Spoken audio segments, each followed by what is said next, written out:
The following program was provided by an independent producer solely responsible for its content. The opinions expressed do not necessarily represent the views of this station, its staff, board of directors, or underwriters.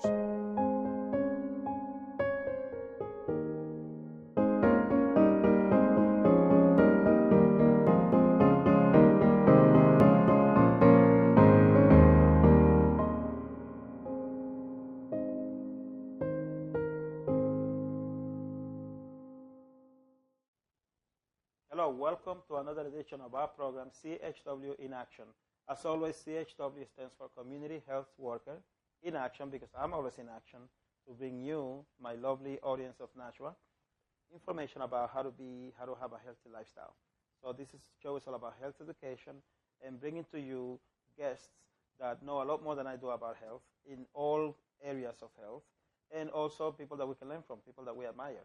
And I admire Susan McKeown, Dr. Susan McKeown. Nurse practitioner. She's a doctor. She's a good doctor. Okay? It's a pleasure for me, a privilege to have her on my show. Susan, how are you? I'm very well, Rafael. I think of you as a doctor, not as a nurse, but what's the difference? Oh, there's a big difference. There's a big difference. No, I am a pediatric nurse practitioner and very proud to be one. And you're a great one. Well, thank you very much. Now, I want to tell the audience about you. I know that we met when we used to do home visits, and we would go. Did. And I saw how good you are. So. Yeah, well, you were my main interpreter, and I needed your skills. Well, thank you very much. So I know that about you, but let's have the audience know all about you. Please tell us about yourself.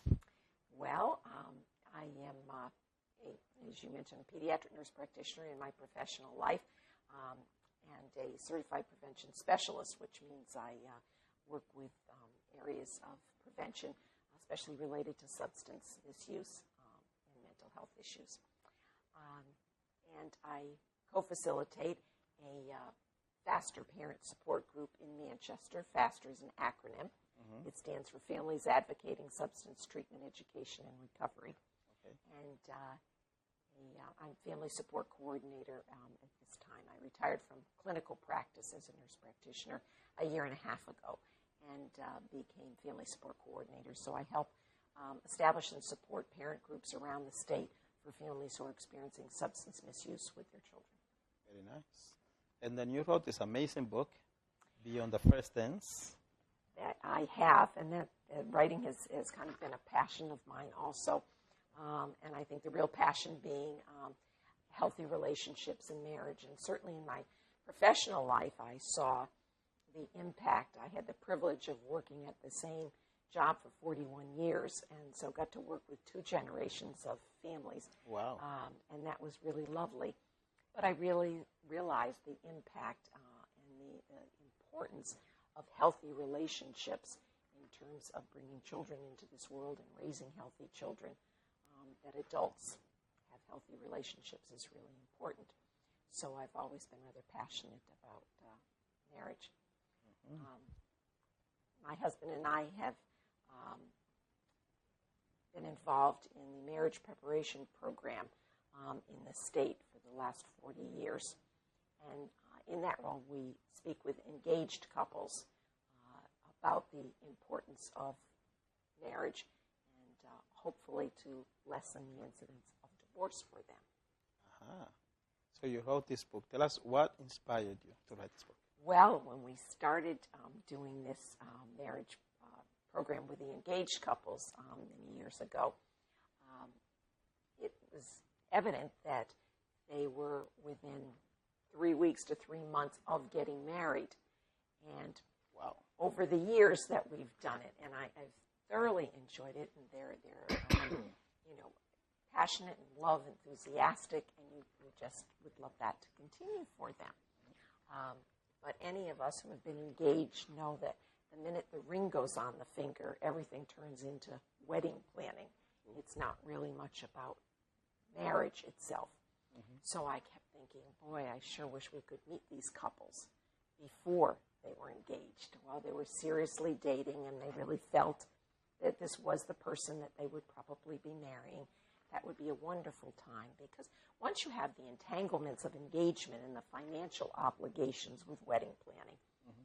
the chances that you're going to do anything to derail that very expensive event is kind of unlikely. But while you're dating, you have that kind of delicious time where you can really give some thought to what's ahead and what's really important in a long-term relationship. And you know, I read your book, and I loved your book, and it touched on, and I've been honest, I really did love it. And I know that it touched on a little bit that when people are in that romantic stage, you know, they love each other, everything is so wonderful. People don't think, I'll say we because I went to something like that, we don't think about sitting down and talking about, you know, our likes and dislikes and compatibility, because we don't want to affect the magic, right? We want to be in that blissful stage. Well put, well put. And I use the metaphor of dance throughout the book because I think it's a great description for what happens in a relationship. And I talk early on about, you know, the dating years and the dating dance and, you know, where you're just starting to get to know each other. And as you get serious and in the first year to a marriage, you know, I compare that to the tango, where there's a lot of lust and love, and it's a wonderful, wonderful, exciting time. It's also a time that you really want to learn the importance of staying in sync with each other and not stepping on toes and colliding all the time. Right. It really is going to be a necessary thing to do if you're really going to have a partnership that works. But like anything, that period doesn't last long. So this book does address that. It kind of covers the dating years and the very early years of marriage. And another book will cover after that. But the tango does morph. It morphs into more of the years of kind of, I say, line dancing and twist and shout years. And they get busier, and so things change.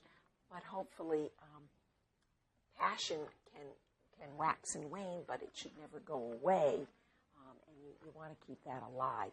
And that is going to be dependent a lot on the habits and the routines that you form early on in your relationship, and put those as a priority. True. And you also mentioned in the book how people sometimes, we dance at different rhythms. Can you tell us a little bit about that? Well, there's a whole area in there on personality differences, and you know, not all of us have the same personality. And that's okay. That doesn't have to be a deal breaker, but you just have to appreciate. Sometimes if you're an introvert married to an extrovert, there may be a little bit of work there in terms of how you go about your social lives together. But you can work those things through. I think probably one of the most important things is values. And there are certain things that you want to look at it that can be deal breakers. And you know, why I wrote the book is so that couples will think about things ahead of time. I didn't want it to be a preachy book. I didn't want it to be advice-giving. I really wanted to just raise issues that will come up pretty much in the course of every marriage, that it's going to be important to kind of know ahead of time what's really going to be important here. Interesting. And you know, I was going to ask you, what do you hope that your readers get from your book? But basically, you just said that. Yes, I would like them to kind of be aware. You know, the whole purpose for me is that nobody gets married with the idea that they're going to get divorced. That isn't something anybody wants. So I look at this, and as a prevention person, that's how I look at it, is preventing divorce, and hopefully in supporting and empowering couples to have a positive marriage. Very, very nice. Because I've known many, many couples that have started so happily, so in love in that tango stage. And then I bump into them individually a couple of months, even sometimes a year later, and they're no longer together. And it's hard to explain how people that seem to be so in love all of a sudden find differences. Yeah. And I'd like to think that if they kind of knew what to anticipate, that it might be better. I mean, we know that the leading causes of divorce are money, sex, religion, and in-laws. And although money always comes up as the number one reason, the other three are kind of up for grabs in terms of priorities. But you can get a sense of these things ahead of time if you're really looking for them. You know, think about your own family of origin and look at your partner's family of origin. Now, it doesn't mean that these things, again, have to be deal breakers, but if, someone new love has been raised in a family where there wasn't love and consistency, or if there's been any, domestic violence or abuse, these are things that affect children when they're growing up and when they're adults.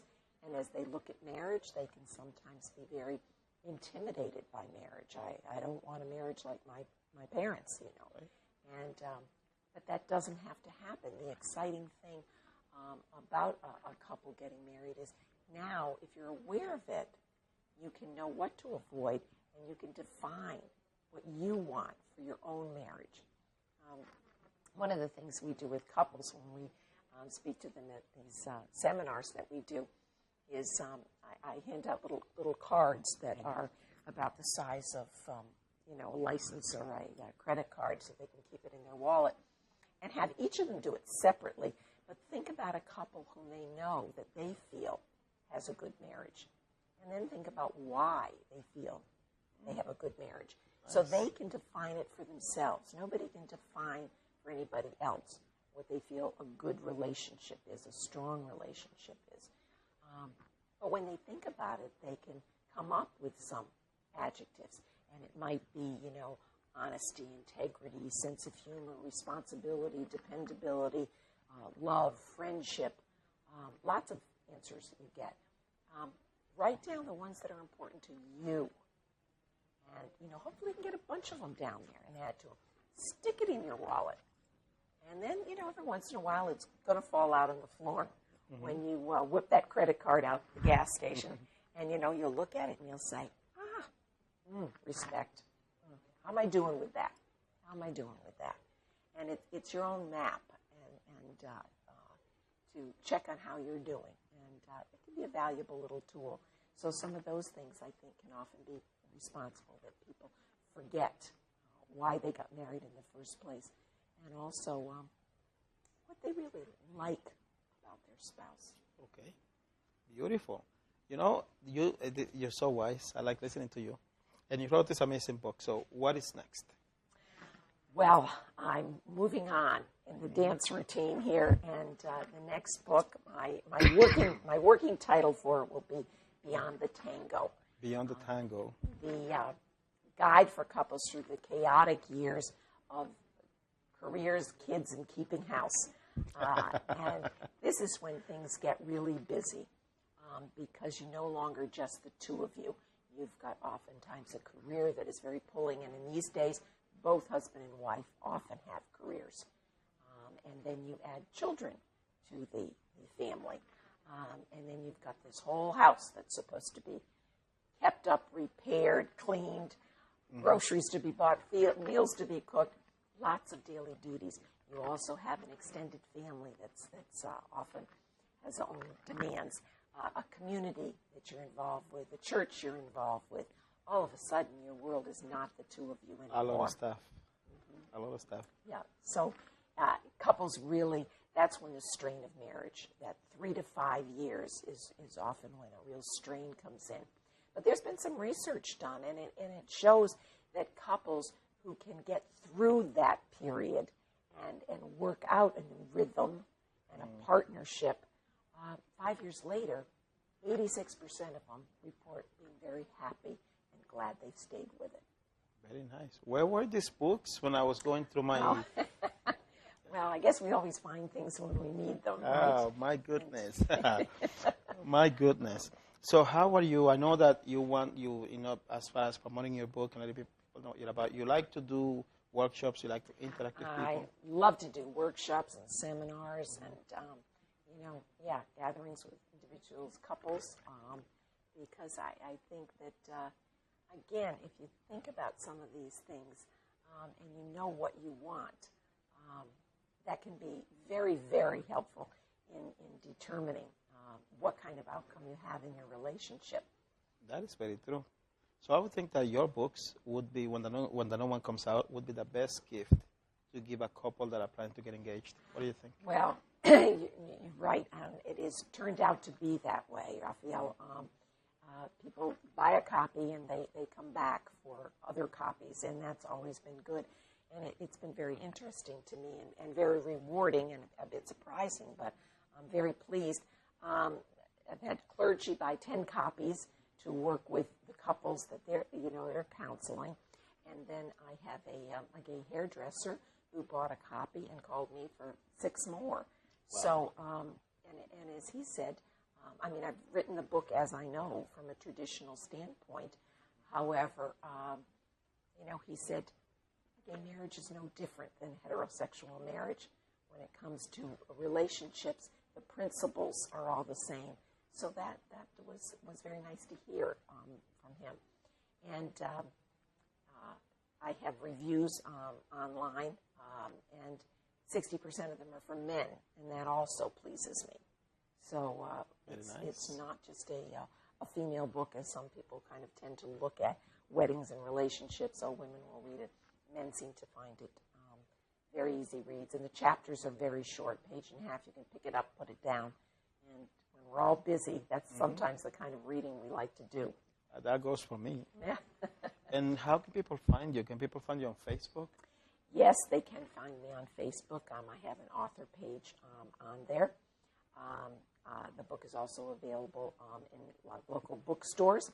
And if it's not in your bookstore, just ask for it. It has its ISBN number. They can order it. It's also available on Amazon and on Kindle. And if you like it, put a review on Amazon. I'll put a review. It's great. And I have a website also. And what is that website? The website is stayinginsync.com. STAYINGINSYNC.com. Nice. So if someone wants to reach you, would that be the best way to reach you? Yes, or they can use an email also, which is susan@stayinginsync.com. Thank you. Now, for these workshops that you'll do, how is that going to work? Will you be approached by libraries or? Sure. Anybody that was interested in that, whether it was library, churches, women's groups, couples groups, anybody that was interested in this topic of marriage and healthy relationships, would be happy to present with them. Then I'm going to hook you up with some people. Okay. All right. Now, I have a question for you, because like I told you, I went through some kind of an informal divorce some years back. And I know that if I had known about this book, about you, then probably things would have gone differently.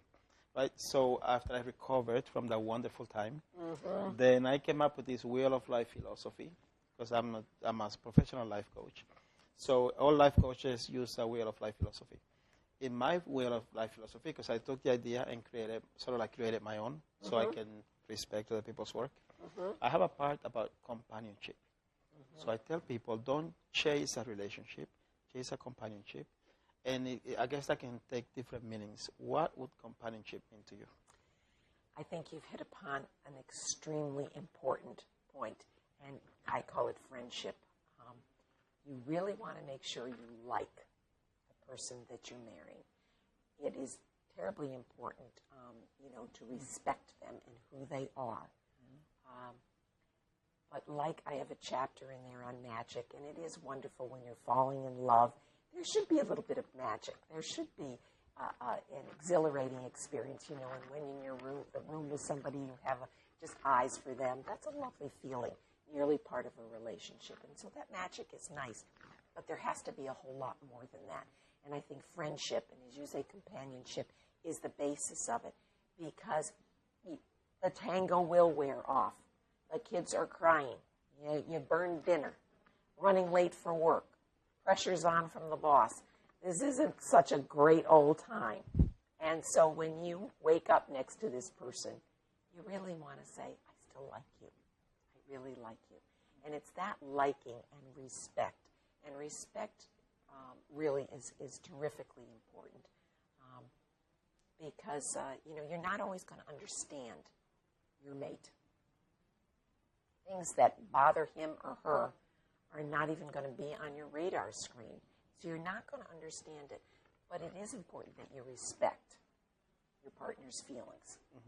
They're not right or wrong, good or bad. They're just personal to each of us. and you need to respect them. So to me, respect always trumps understanding. Oh, so that brings a question. Because I met your husband, very nice guy, very cool guy. He is. So I can see, and you're a cool lady, you're a nice lady. I can see how two cool people, two nice people can find ways to make things work. But what about people that have a partner, that are a man, a woman that is really out there, someone that is just not nice or respectful and sometimes just goes overboard? How could we apply the things we're talking about to such a couple? Well, I would like to think that those things would be, those traits would be obvious while you're dating. You want to learn about your partner in lots of different settings because your life is not going to be spent with the two of you. It's going to be spent with a greater society. And so while you're dating, you want to see your partner in lots of different situations, with your friends, with his friends, with your work colleagues, with your family, with his family, with neighbors, with lots of different areas. And how does she react? What is his political philosophies? What are the views that they hold? How do they treat people less privileged, less educated than they are? Being an observer is really going to be important. And those are the things to me that can be deal breakers. You can have different races, religion, and have wonderful marriages. But if your values and respect and kind of humanity isn't on the same page, that's probably going to catch up with you real fast. Interesting. That's all very good things to know. Because I have seen people that it's just like a blind goes on, and they just choose not to see things, and people do get married, and then they're unhappy because it's not bad marriage, and then they want to get out, and there are all these consequences. Yeah, and I think it's important for all of us to realize we're not going to change anybody else. True. We all grow, and that's a good thing, but our basic value system and personality does not change. And so you want to really like that going into a marriage because that is what's going to probably persist. And I know one of the chapters is on behavioral health, which includes, mental health things like depression, anxiety, and also substance issues, which is a passion that I have, as I mentioned earlier. And these things are not to be overlooked when you're dating. These are things that need to be addressed. If there's been a problem with substance misuse issues or mental illness at all, depression, what's being done about this? What has been tried? What's being addressed? Is it being denied? Is it being admitted to? Is it being dealt with? Because that will come back in your marriage. And it can be very difficult to deal with. And if you're bringing children into this world, it is something that is very important. And I feel as a pediatric nurse practitioner that it's critical that adults take responsibility for their own behaviors so they're being a parent and an adult to the children that they're bringing into this world. And you know that I agree with that, 100%. Yes. Okay. So now that you have written these books, okay, and you know that at least Beyond the First Dance has touched so many people, how does it make you feel inside? Having written the book and knowing that it's actually helping people. Yes. Well, it is a wonderful feeling, and I just want to get it out there to a lot of people. And because if anybody can read it and it can make a difference, and in the majority of situations, I hope it validates people's feelings, that they know they're going into it and they're excited about getting married. And then for some, if it helps them look at it and say, maybe this isn't the right choice, that would be good too. That can spare an awful lot of emotional and financial stress along the way too. But I hope that it encourages people to really look at the power that each of us has in guiding our relationships and choosing wisely and then building a real strong partnership. Beautiful. This is beautiful. So we're coming close to the end of the program. So I have two questions for you. The one is, if I want, let's say for me and anyone else out there that would like to bring you in to do a workshop, to do a seminar, let's say, how would people go about it? How do they'll contact you to...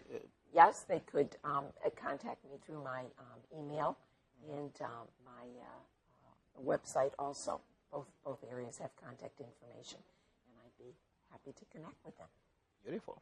Okay, and the last question. Yes. Okay, what message would you like to send out to the Nashua community? Well, Nashua is a wonderful community. You've got a lot of vibrancy, a lot of stuff going on. And I mentioned earlier that, I promote substance groups around the state.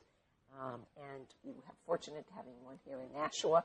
And I think that bodes so well for families that are trying to deal with this issue. Again, so important to families and marriages. And so take advantage of your wonderful community. Show up, speak up, participate in community events and activities, because that's what really enriches a community. Beautiful. Susan, it's been a pleasure to have you on Thank TV you. show. So nice to... I hadn't seen you. It's been like a year, right? I know. We got to be in touch more often. This would be great. Okay. Thank you very much, Rafael. No, thank you for coming again. And thank you for watching us. Thank you for being with us. So now you see why I admire this lady so much. She's so wise and full of good information. Okay? So thank you for watching us. Thank you for giving us some of your time. It's always a pleasure to be able to bring you these messages. That show is based on health. This is part of health. Health is not just clinical. It's also mental, and it's also spiritual. If you want to be healthy, you have to approach it from a holistic approach. You have to be healthy in all angles. So I think having a healthy relationship is really something good. To have a good marriage can help you be healthy in so many ways and help you be happy. So with that, thank you again for your time. I truly appreciate it. As always, my name is Rafael Calderon. I'm your CHW. I'm here to help. Thank you. God bless you. Have a good night. I see the questions in your eyes. I know what's weighing on your mind. You can be sure I know my part, 'cause I stand beside you through the years. You'll only cry those happy tears. And though I make mistakes, I'll never break your heart. And I swear by the moon and the stars and the skies, I'll be there. I swear, like the shadow that's by your side, I'll be there. For better or worse, till death do us part. I'll love you with every beat of my heart. And I swear,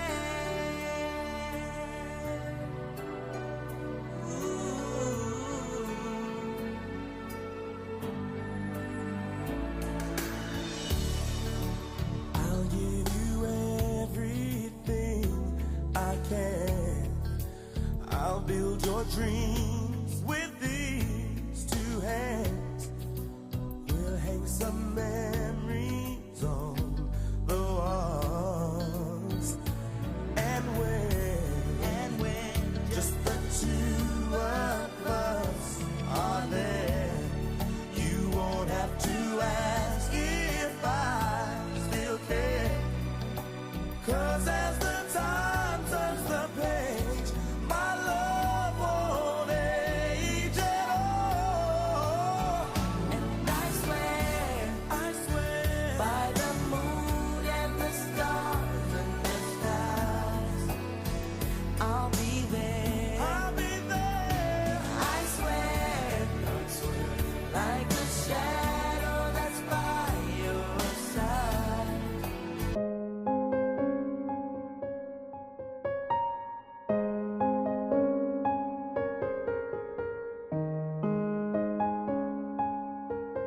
The preceding program was provided by an independent producer solely responsible for its content. The opinions expressed expressed do not necessarily represent the views of this station, its staff, board of directors, or underwriters.